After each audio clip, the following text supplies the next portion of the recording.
Hey, how is your week going? This is already the second part of 4 parts of phases of minimalism. We're covering today point number 3 and 4. We have the conscious consumerism and active simplifying your life. With those 2 points, I'm covering also the mindset and the challenges that come with each phase. It is something that I really care by my heart and want to bring out to this YouTube and getting more reach with people of what are the things that you get along with your journey, what can help you and where you recognize yourself. And it's good to see what mindset and what challenges you have, and I'm really interested in which phase you are currently and what is the most challenging thing about you. So I'm Nina Walter and you're here on Ladies Mantle, and I would love if you give like a comment in the box. If you feel like that's a value, a content you like to see, subscribe. I would be really happy to see you more around here. So let's dive in point number 3, conscious consumerism. The phase of conscious consumerism, people in this phase focus quality over quantity and see that value in. And also it is the first stage where you care about your mental health. That is a big part that comes into this phase. It's not just how the things look, it's also what value in your head, in your mental stage of being. And it is affecting you. You're caring about it. Before, it was just how things are, how visually things affect you. But you're actively caring now what is inside you, how the mental stage recognize and what is his needs. The clutter is now an intentional focus you're targeting. You're getting through things that are obvious for you. You're having a lot of DVDs, so you start to decluttering them, getting rid of items, and decreasing the amount that you have. You're targeting the obvious areas to you that you feel like that are easy. And that can be very different. You can start maybe with the clothes first. You have certain accessories, you have a lot of perfumes.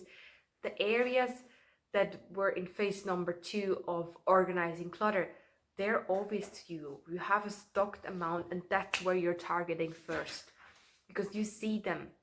The thing with the conscious consumerism, you're getting conscious what is around you, what is stockpiling up for you and in your home. And you're always reorganizing it, and this time in this phase you're getting active. You're making the choice of changing it. And also along comes that activities are gaining more importance than items.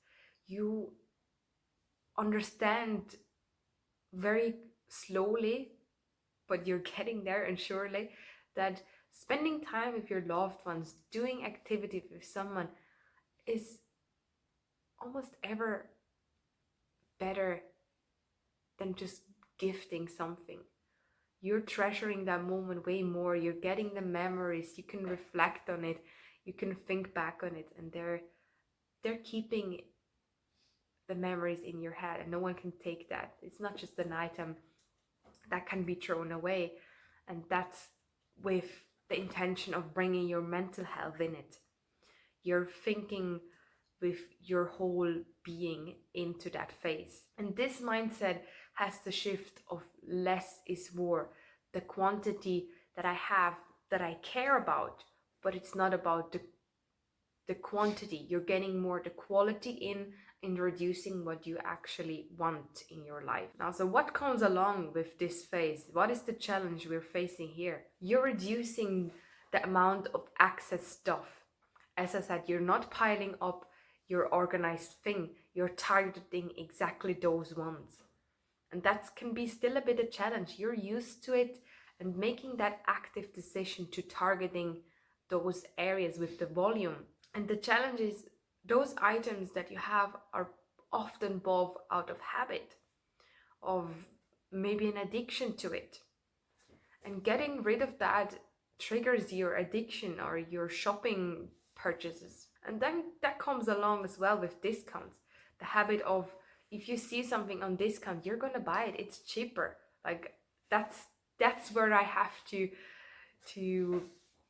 target it. You're targeting, and it's when it's a discount. But this phase is more about the intention. Do I really need it just because it's on discount? It's often as well with shopping habits that you have, and get rid of them and not buying every week something new, or stocking up on products that you don't really use exactly now.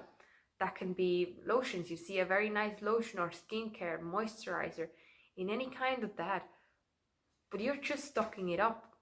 So in that phase, you are hesitant and more alert of what are you going to purchase. And that can be still a bit of the challenge of overcoming that habit and being conscious of it.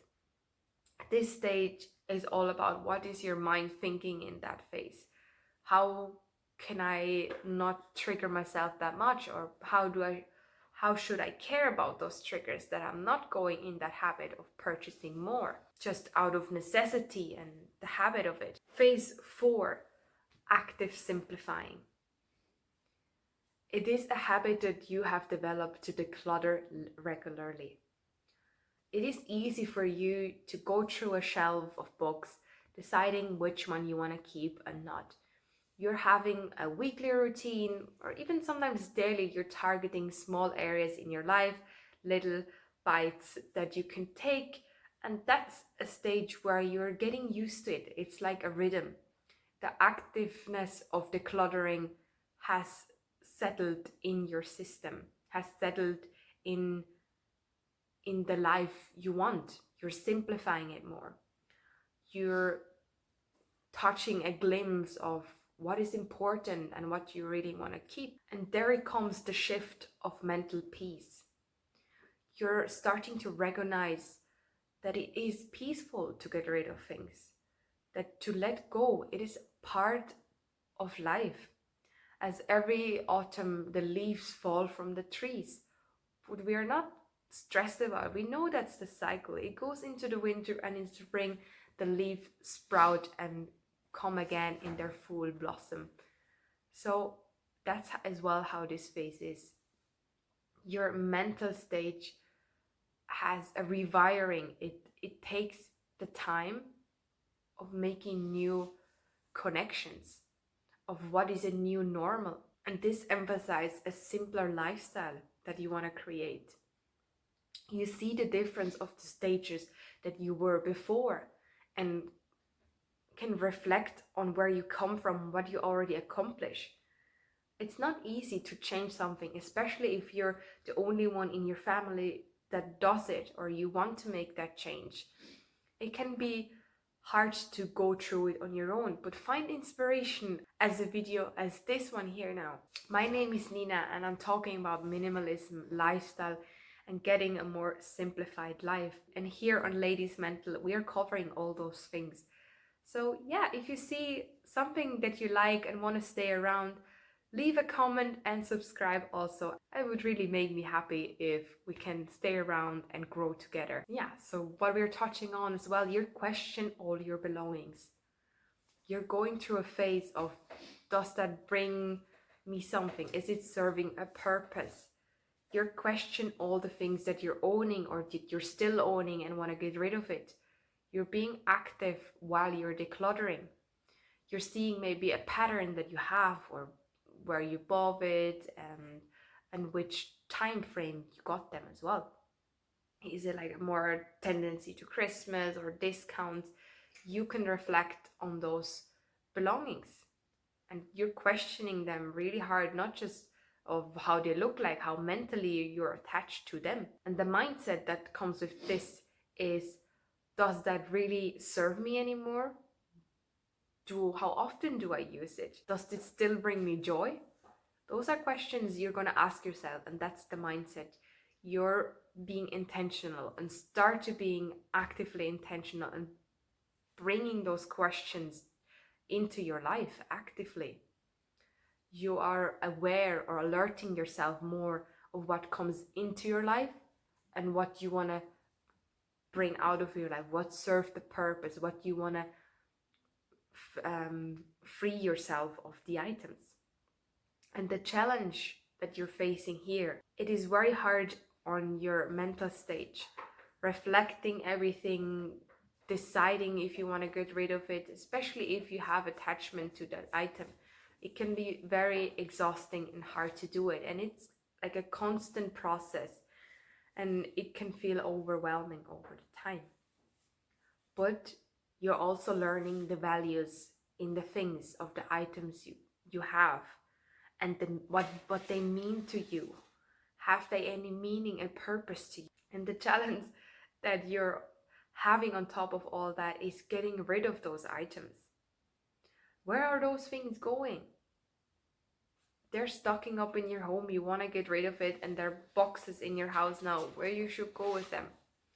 You're gonna bring them, if they still have a life or have a good quality, that they're not in the stage where they have to be thrown away. Bring them to a charity, to a second hand.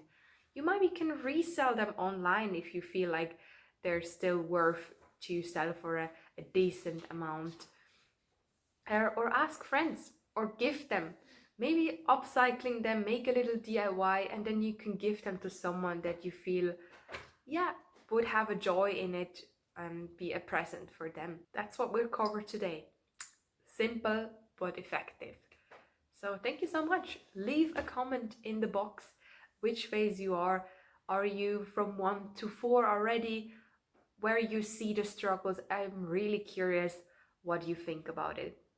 Thank you so much, and yeah, we'll see us the next time on Ladies Mendel for part 3. Thank you. Bye.